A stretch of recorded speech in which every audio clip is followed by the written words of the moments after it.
Hello, my friends. Today, the whole world continues to discuss the missile strikes on Kyiv. A bit late, but I want to show you an appeal from the niece of the Russian Defense Minister Andrey Belousov. She called on Russia to stop. Всем добрый день, дорогие друзья! В эфире племянница министра обороны России Андрея Романовича Белоусова, Наталья из Америки, и это я. Хочу сейчас лично обратиться превселюдно, публично к своему дяде Андрею. Дорогой дядя Андрей, вчера на Киев российские военные выпустили 38 ракет, 30 из которых были благополучно сбиты, а 8 полетели в жилые дома, детские сады, бизнес-центры, в подъезды, а также одна или несколько из ракет разрушили самую большую детскую больницу Украины. Эта больница находится в Соломенском районе, там, где жила я 10 лет назад. Я со своим ребенком-инвалидом. Я туда приходила много-много раз, чтобы моей малышке сделали какие-то очень важные тесты, чтобы проверить ее на синдром Дауна. Слава богу, не нашли у нее такого синдрома. Но в этом районе, в Соломенском, продолжает жить, работать твой брат, твой двоюродный брат. И в том, что ракеты вчера полетели на Киев, в этом есть твоя вина и твоя причастность. В прошлом обращении я тебе говорила о том, что знала тебя всегда как доброго, порядочного человека. Я хочу, чтобы ты подумал, переосмыслил все и остановился. Дядя Андрей, пожалуйста, помолись, подумай вообще о том, что вы творите. Это не может дальше продолжаться. Вчера погибло в моем городе 4 ребенка из-за того, что ты запустил туда ракету. Как ты думаешь, какая карма у тебя сейчас? Что тебя ждет в будущем? Дядя Андрей, не усугубляй, я тебя прошу. Ни к чему хорошему это не приведет. Тебе лично это не даст ничего, ровным счетом. Ты не станешь здоровее, ты не станешь богаче, ты не станешь счастливее от того, что дети в Украине будут продолжать погибать. А если погибнет твой брат, я тебе этого не прощу никогда. И ты об этом, думаю, будешь очень сильно сожалеть. Хоть ты никогда не был близок к нам, хоть мы с тобой никогда не общались, сейчас я даже не жалею об этом, если честно. Я просто тебя призываю. Дядя Андрей, подумай о том, что ты творишь. И остановись, пожалуйста, остановись. Перестань посылать своих сограждан на верную смерть. Тебе это не надо, поверь. Я не знаю, что тебе еще сказать. Позавчера мы видели, как взлетает ракета здесь, в Америке. И знаешь, какая была первая мысль? Может, она полетела в Кремль? Мы все искренне желаем, чтобы наконец-то Кремль остановил и прекратил свою террористическую деятельность. Не так нас воспитывали. Не этому нас учили, дядя Андрей. Вспомни школу, вспомни политинформацию. Российский народ, он же такой честный, такой сострадательный, он хочет помогать всем. Что вы творите сейчас, дядя Андрей? У меня нет просто слов, когда я увидела вчера новости. Человек без ноги разгребает завал. Человек на протезе. Ногу он потерял тоже в боях там, под Бахмутом или еще где-то, неважно. Так не должно быть, дядя Андрей. Не должно. Подумайся. В тебя верю. Твоя племянница из Америки. Так как у меня нет прямого контакта с моим дядей, который живет в Москве, я попрошу всех, кто смотрит это обращение, делиться видео в соцсетях. И, пожалуйста, расскажите всему миру о том, что у министра обороны России в Киеве живет брат двоюродный. И также в Киеве похоронены его бабушка и дедушка, его тетя, за могилами которых продолжает следить мой отец. But, as you know, such appeals to Russians still don't work, and they continue both offensive actions and shelling of Ukrainian territory. But in response, the Ukrainian forces also continue to weaken Russia, and it's reported that in the past 7 days, 5 oil depots have been attacked. In the last 7 days, 5 oil depots in the southeastern direction from Donetsk have been attacked. I can assume that this is related to the hyperactivity of the Russian armed forces in the Pokrovsk direction and in general on the front. Meanwhile, Kovalenko from the Center for Counteracting Disinformation reported that there is no threat of offensive actions from Belarus. Many people mistakenly confuse the north that Budanov mentions with Belarus. These are different things. There is no threat of an offensive from Belarus. Of course, the Russians could launch an offensive on the Chernihiv region.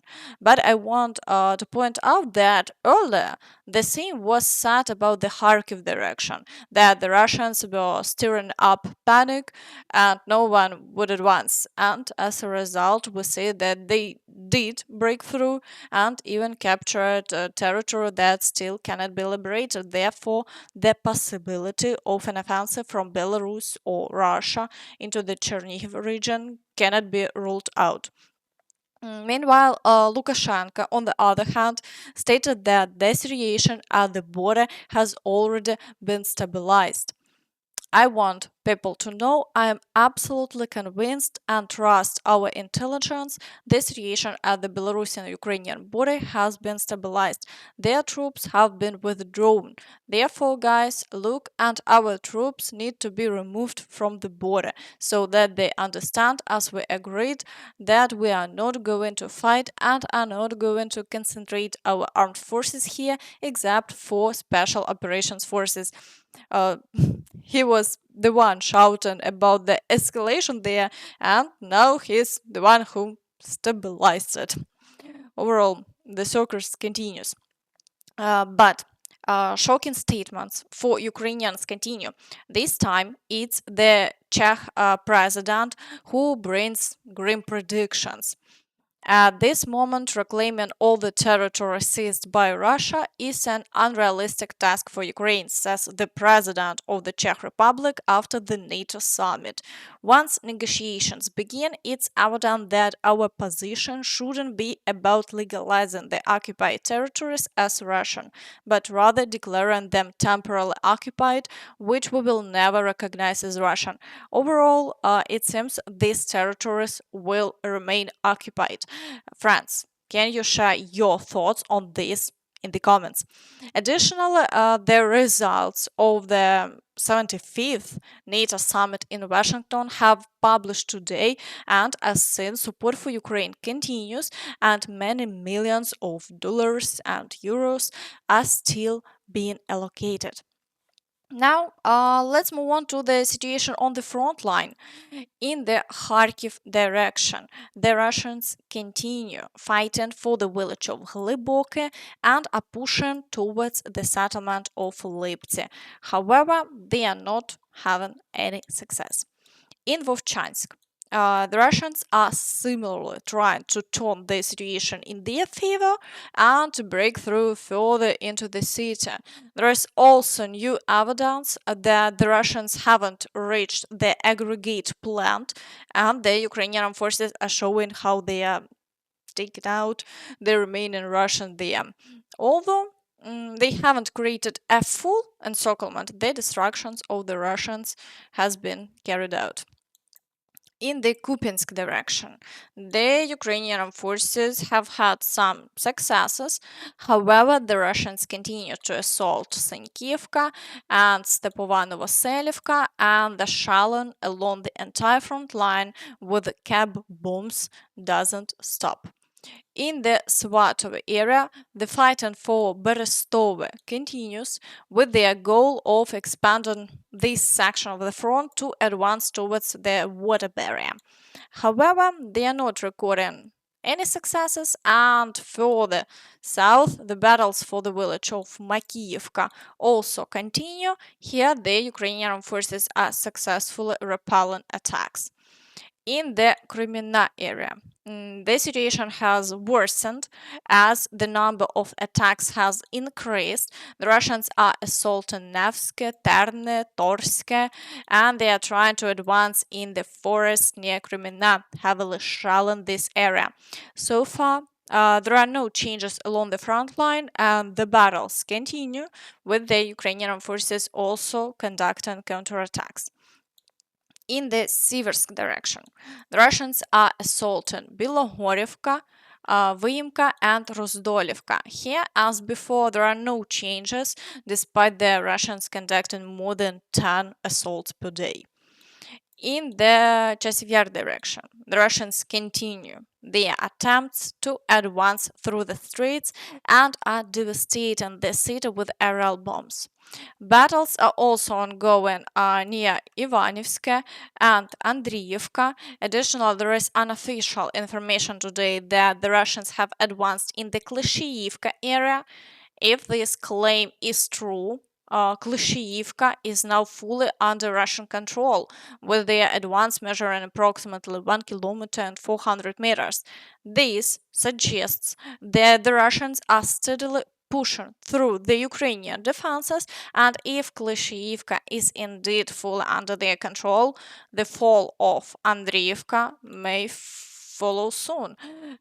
This would allow the Russians to strengthen the front line, moving closer to not just Chasiv Yar, but also Konstantinivka. In the Donetsk direction, the situation remains very tense. The Russians are throwing all their forces into breaking through, but the Ukrainian forces are equally determined to hold the line. Therefore, the battle is intense and fought for every meter. The Russians report that the Ukrainian forces are attempting counterattacks, indicating no clear Russian advances. What appears to be progress on some streets is really a struggle for every meter and the ongoing iteration of the Russian army, which remains their primary goal. However, it's understood that both sides are suffering losses. In the Pokrovsk direction, the situation remains critical. The Russians are striking the rear areas of Pokrovsk and Mirnograd and other settlements. The front line continues to experience heavy shelling. They are managing to advance meter by meter, but we are waiting for official statements. But reports from the Ukrainian forces on the ground mm, indicate that some strongholds near Novoselivka Persha have been lost again.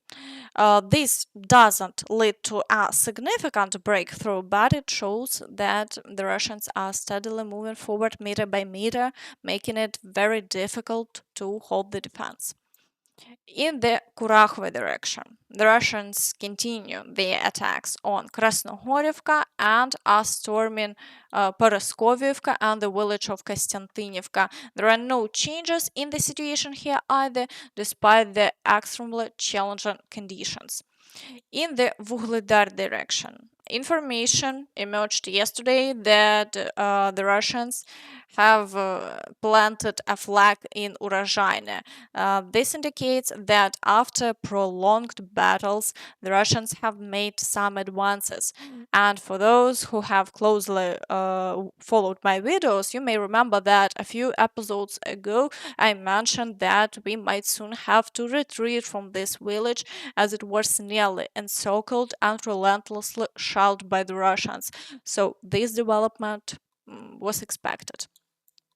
In the Zaporizhia direction, attacks on Malatokmachka and efforts are being made to expand controlled territory in the area of Robotine. However, there are no changes on the front line and the fighting continues.